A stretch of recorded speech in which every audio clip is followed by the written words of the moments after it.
حضرت آدم علیہ السلام جس جنت میں تھے وہ کہاں تھی؟ اس میں بھی اختلاف ہے کہ آسمان پر تھی یا زمین پر تھی۔ اس اختلاف کا حل اور اس کی وضاحت ضروری اور مناسب معلوم ہوتی ہے۔ جمہور علماء تو اس کے قائل ہیں کہ یہ آسمان پر تھی جس کا نام جنت المأوا ہے، کیونکہ آیات و احادیث کا ظاہر اس کا تقاضا کرتا ہے۔ قرآن مجید میں اللہ تعالیٰ کا فرمان ہے وَقُلْنَا يَا آدَمُ اسْكُنْ أَنْتَ وَزَوْجُكَ الْجَنَّةَ۔ الجنہ پر الف لام عموم کا ہے اور نہ معہود لفظی کے لیے ہے بلکہ عہد ذہنی کے لیے ہے، اور وہ عرف شرع میں جنت المأوا ہے، یعنی آسمان والی جنت۔ جیسا کہ موسیٰ علیہ السلام نے حضرت آدم علیہ السلام کو کہا تھا کہ تو نے ہمیں اور اپنے آپ کو جنت سے کیوں نکالا۔ حضرت ابو ہریرہ رضی اللہ تعالیٰ عنہ اور حضرت حذیفہ رضی اللہ تعالیٰ عنہ سے روایت ہے کہ رسول اللہ صلی اللہ علیہ وآلہ وسلم نے فرمایا اللہ تعالیٰ لوگوں کو جمع کریں گے، جب جنت ان کے سامنے آئے گی تو مومن لوگ حضرت آدم علیہ السلام سے کہیں گے اے ہمارے باپ، ہمارے لیے جنت کھلوانے کی اللہ سے درخواست کریں، تو وہ جواب میں فرما دیں گے کہ تمہارے باپ کی غلطی نے تو تمہیں جنت سے نکالا تھا۔ یہ حدیث کبھی واضح اور عمدہ دلیل ہے کہ وہ جنت المأوا ہے، لیکن یہ استدلال اعتراض اور تنقید سے خالی نہیں ہے۔ اور کچھ علماء کی رائے یہ ہے کہ آدم علیہ السلام جس جنت میں بسائے گئے تھے وہ جنت الخلد نہیں تھی، کیونکہ آدم علیہ السلام کو وہاں سے ایک درخت کے قریب نہ جانے کا مکلف بنایا گیا، اور جنت احکام تکلیفیہ کے بجا لانے کی جگہ نہیں، اور اس لیے بھی کہ آدم علیہ السلام اس میں سوئی بھی اور اس سے نکالے بھی گئے، اور وہاں ابلیس بھی آدم علیہ السلام پر داخل ہوا، اور یہ باتیں جنت الخلد کے منافی ہیں۔ اور یہ قول ابی بن کعب، عبداللہ بن عباس، وہب بن منبع اور سفیان بن عینیہ رحمہ اللہ تعالی سے مروی ہے، اور اسی قول کو ابن قتیبہ نے المعارف میں اور قاضی منظر بن سعید البلوطی نے اپنی تفسیر میں اس کو پسندیدہ قرار دیا ہے، اور اس کے متعلق علیحدہ ایک رسالہ بھی تصنیف کیا ہے، اور امام ابو حنیفہ اور ان کے شاگردوں سے بھی یہی قول انہوں نے نقل کیا ہے۔ ابو عبداللہ محمد بن عمر نے اپنے تفسیر، ابو القاسم بلخی اور ابی مسلم اصبہانی نے یہ قول نقل کیا ہے، قرطبی نے معتزلہ اور قدریہ سے بھی یہ قول نقل کیا ہے۔ اہل کتاب کے پاس موجود تورات میں بھی اس کی صراحت ہے، اور محمد بن عطیہ نے اپنی تفسیر میں اس اختلاف کو نقل کیا ہے۔ ابو عیسیٰ ارمانی نے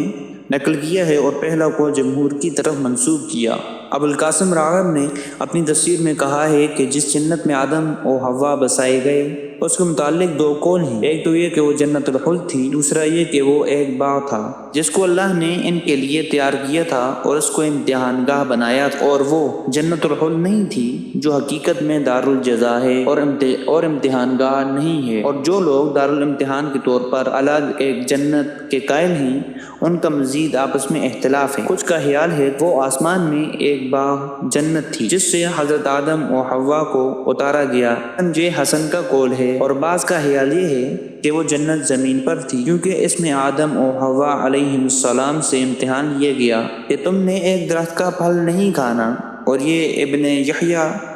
کا قول ہے، اور یہ ابلیس کو آدم علیہ السلام کے لیے سجدہ کرنے کا حکم دینے کے بعد کی بات ہے۔ قاضی ماوردی کے کلام میں 3 اقوال کا تذکرہ آیا ہے، ان کے بارے میں مشہور ہے کہ وہ اس مسئلہ کے بارے میں متوقف ہیں، یعنی انہوں نے اس سے متعلق خاموشی اختیار کی ہوئی ہے۔ ابو عبداللہ رازی نے اپنی تفسیر میں اس سے متعلق 4 اقوال نقل کیے ہیں، 3 تو ماوردی والے مذکورہ اقوال ہیں اور چوتھا توقف کا ہے، یعنی اس سے متعلق کوئی بحث نہیں ہونی چاہیے۔ ابو ہاشم جبائی سے نقل کیا گیا ہے کہ وہ جنت تھی لیکن معروف جنت المأوا نہ تھی۔ دوسرے قول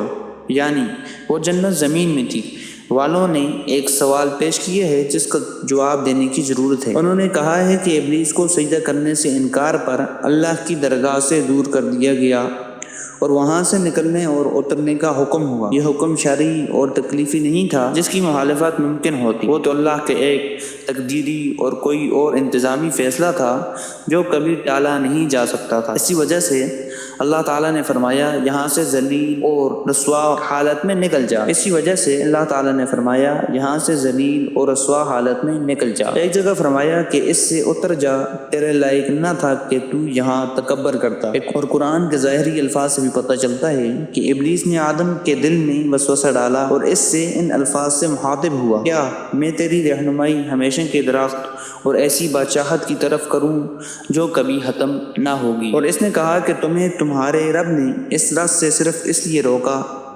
کہ تم فرشتے بن جاؤ گے یا ہمیشہ رہنے والوں میں سے ہو جاؤ گے، اور ان سے قسمیں کھائیں اس لیے کہ میں تمہارے لیے خیر خواہ ہوں۔ بس اس نے دھوکہ دے کر ان کو جھکا لیا۔ ان آیات سے صاف معلوم ہوتا ہے کہ جنت سے نکالے جانے کے بعد شیطان ان کے ساتھ دوبارہ ایک جنت میں اکٹھا ہوا ہے۔ اس کا جواب یہ دیا گیا ہے کہ ابلیس گزرتے ہوئے ان سے ملا ہے، نہ کہ ان کے پاس ٹھہرتے ہوئے۔ شیطان نے ان کے لیے یا تو جنت کے دروازے کے پاس سے وسوسہ ڈالا ہے یا آسمان کے نیچے سے۔ حضرت ابی بن کعب نے بیان کیا کہ جب آدم علیہ السلام کی موت کا وقت قریب آیا تو انہوں نے جنت کے انگور کا ایک خوشہ طلب کیا اور آپ کے بیٹے انگور لینے کے لیے گئے تو ان کی ملاقات رشتوں سے ہو گئی۔ تو انہوں نے پوچھا کہ تم کہاں جا رہے ہو؟ انہوں نے کہا کہ ہمارے باپ نے جنت کے انگور کھانے کی خواہش کا اظہار کیا ہے۔ فرشتوں نے کہا کہ اب واپس چلو، اب اس کی ضرورت نہیں رہی۔ وہ واپس ہوئے تو دیکھا کہ ان فرشتوں نے ان کی روح قبض کی، پھر ان کو غسل دیا، خوشبو لگائی، ان کو کفن دیا، اور جبرائیل علیہ السلام نے اور فرشتوں کی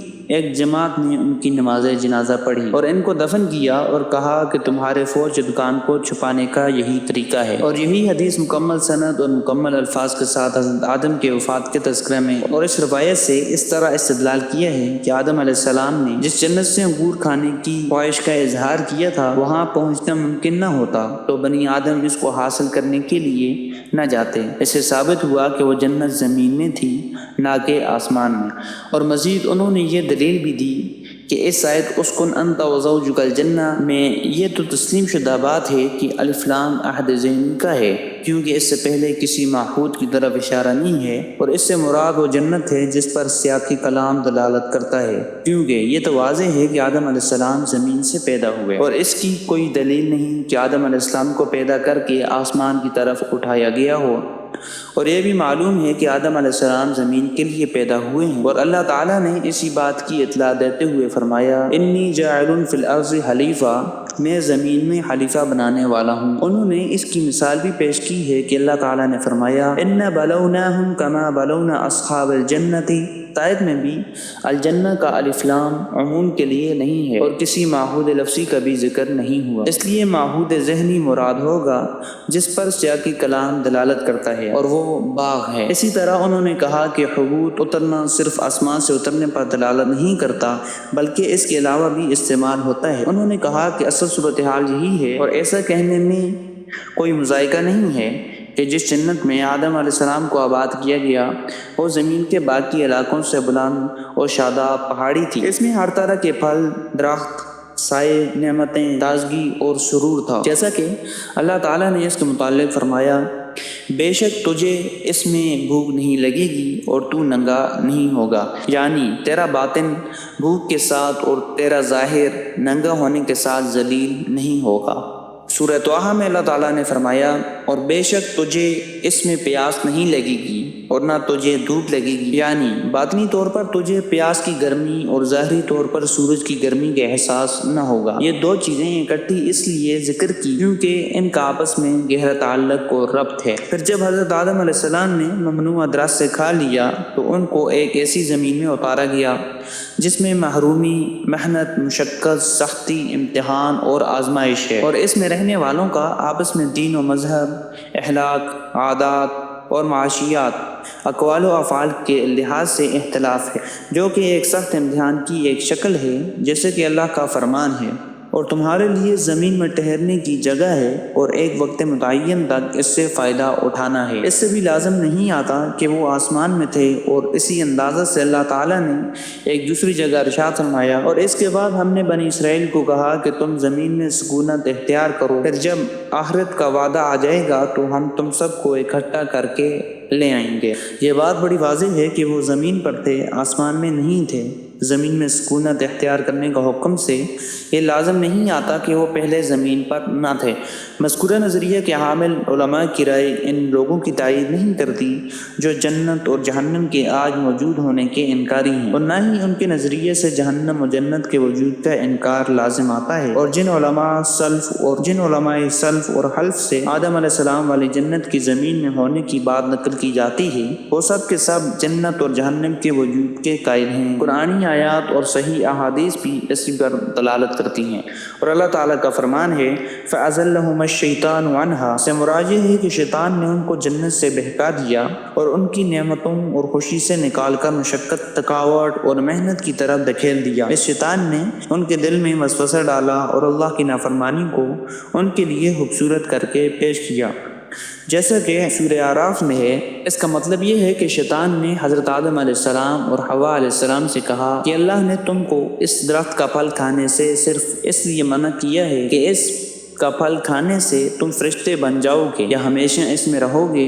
اور تمہارے لیے اللہ تعالیٰ کو یہ چیز پسند نہیں ہے، اور ان کے سامنے قسمیں اٹھا کر ان کو یقین دلایا کہ میں تمہارا پکا اور سچا خواہ ہوں۔ جیسا کہ ایک اور مقام پر اللہ نے ارشاد فرمایا کیا میں تمہاری رہنمائی ایسے درخت کے متعلق کروں کہ جس کا پھل کھانے سے ہمیشہ کی نعمتیں اور لازوال بادشاہی تمہیں حاصل ہوگی؟ لیکن شیطان کی طرف سے یہ جھوٹ اور فریب تھا، اور حقیقت سے اس کا کوئی تعلق نہیں تھا۔ یہ جو شیطان نے شجرۃ الخلد کہا، ہمیشگی کا درخت ممکن ہے اس کا وجود بھی ہو، کیونکہ امام احمد بن حنبل رحمۃ اللہ علیہ نے ایک حدیث اس کے متعلق ذکر کی ہے کہ رسول اللہ صلی اللہ علیہ وآلہ وسلم نے فرمایا جنت میں ایک ایسا درخت ہے جس کے سائے میں ایک سوار 100 سال تک چلتا رہے۔ یہ روایت حجاج نے شعبہ کے واسطے سے نقل کی ہے۔ ابو داؤد طیالسی نے بھی شعبہ سے یہ روایت نقل کی ہے، اور اس میں یہ الفاظ ہے کہ عمر فرماتے ہیں کہ میں نے شعبہ سے کہا کہ یہ اتنا بڑا درخت ہمیشگی کا درخت ہے۔ سورہ اعراف میں اللہ تعالیٰ فرماتے ہیں غرض مردود نے دھوکہ دے کر ان کو معصیت کی طرف کھینچ ہی لیا، جب انہوں نے اس درخت کے پھل کو کھا لیا تو ان کی 70 کی چیزیں کھل گئی، اور وہ بہشت کے پتے توڑ کر اپنے اوپر چپکانے اور 70 چھپانے لگے۔ اسی طرح سورہ طٰہٰ میں اللہ تعالیٰ فرماتے ہیں تو دونوں نے اس درخت کا پھل کھا لیا تو ان پر ان کی شرمگاہیں ظاہر ہو گئیں، اور وہ اپنے بدنوں پر بہشت کے پتے چپکانے لگے۔ حضرت آدم علیہ السلام سے پہلے ہی حضرت حوا علیہ السلام نے اس درخت کا پھل کھایا تھا، اور انہوں نے حضرت آدم علیہ السلام کو اس کام پر اکسایا تھا۔ جیسے ایک حدیث کا مفہوم ہے اگر بنی اسرائیل نہ ہوتے تو گوشت بھی خراب اور بدبودار نہ ہوتا، اور اگر حوا علیہ السلام نہ ہوتی تو کوئی عورت اپنے خامند کی خیانت نہ کرتی۔ اور فرمایا ہے، یہ روایت احمد، دارالقطنی، بخاری اور مسلم نے ابو ہریرہ رضی اللہ تعالیٰ عنہ سے روایت کی ہے اور اس کو صحیح کہا ہے۔ اور کتاب تورات جو اس وقت اہل کتاب کے ہاتھوں میں موجود ہے، اس میں ہے کہ سب سے پہلے حضرت حوا علیہ السلام کو ایک سانپ جو نہایت خوبصورت شکل میں تھا اور بہت بڑی جسامت والا تھا، اس نے رہنمائی کی تھی اس درخت کے پھل کھانے کی، اور اس کے کہنے پر حضرت حوا علیہ السلام نے اس درخت کا پھل کھایا اور حضرت آدم علیہ السلام کو کھلایا تھا۔ اور اس مذکورہ روایت میں ابلیس کا تذکرہ نہیں ہے۔ اس وقت ان کی آنکھیں کھلی اور پتہ چلا کہ وہ تو ننگے ہیں، بس انہوں نے انجیر کے پتوں سے اپنی شرمگاہوں کو ڈھانکا، اور اس روایت میں یہ بھی ہے کہ وہ ننگے تھے۔ حضرت وہب بن منبع رحمۃ اللہ علیہ نے بھی اسی طرح کہا ہے کہ ان کی شرمگاہوں پر ان کا لباس صرف نور تھا۔ موجودہ تورات کی یہ روایت تحریف شدہ ہے، کیونکہ قرآن مجید جو پہلی والی کتابوں کا نگران اور تصدیق کرنے والا ہے، وہ یہ بتلا رہا ہے کہ آدم علیہ السلام اور حوا علیہ السلام پر لباس موجود تھا۔ سورہ اعراف میں اللہ تعالیٰ فرماتے ہیں وہ ان دونوں سے ان کے لباس اتارتا تھا تاکہ ان کی شرمگاہیں دکھائے۔ قرآن مجید کے ان الفاظ سے تورات کی مذکورہ بات کا رد ہوتا ہے۔ حضرت ابی بن کعب نے رسول اللہ صلی اللہ علیہ وآلہ وسلم سے بیان کیا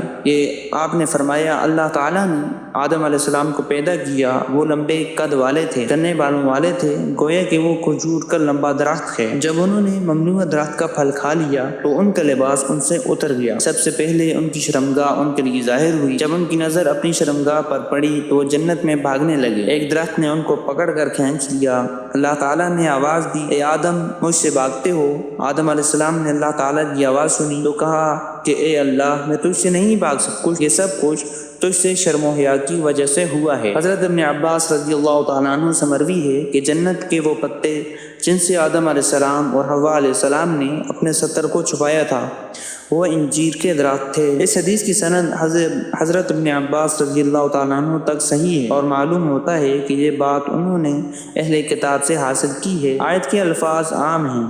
اور اگر اس حدیث کو تسلیم بھی کر لیا جائے تو بھی وہ اس آیت کے منافی نہیں ہے۔ حضرت آدم کا قد 60 ہاتھ تھا۔ حافظ ابن عساکر رحمۃ اللہ علیہ نے ابی بن کعب کی سند سے روایت نقل کی ہے کہ جناب رسول اللہ صلی اللہ علیہ وآلہ وسلم نے فرمایا تمہارا باپ آدم کھجور کے لمبے درخت کی طرح 60 ہاتھ لمبا، بہت زیادہ بالوں والا اور اپنے ستر کو چھپانے والا تھا۔ اور جب جنت میں غلطی کا مرتکب ہوا تو اس کی شرمگاہ ظاہر ہوگی، تو وہ جنت سے نکلے، ایک درخت آپ کے سامنے آیا اور آپ کی پیشانی کے بال پکڑ لیے، اور اللہ تعالیٰ نے آدم کو پکارا کہ اے آدم علیہ السلام، مجھ سے بھاگ رہے ہو؟ حضرت آدم علیہ السلام نے جواب میں عرض کیا، اے اللہ، یہ سب کچھ تیرے سے شرم و حیا کی وجہ سے ہوا ہے۔ پھر حافظ ابن عساکر نے حضرت یحییٰ بن حمزہ کے واسطے سے بھی روایت نقل کی ہے کہ، اور یہ روایت زیادہ صحیح ہے کیونکہ پہلی روایت حسن کی ابی بن کعب سے تھی اور حسن نے ابی بن کعب کو نہیں پایا۔ پھر یہی روایت قتادہ نے انس کے واسطے سے مرفوعاً بیان کی ہے۔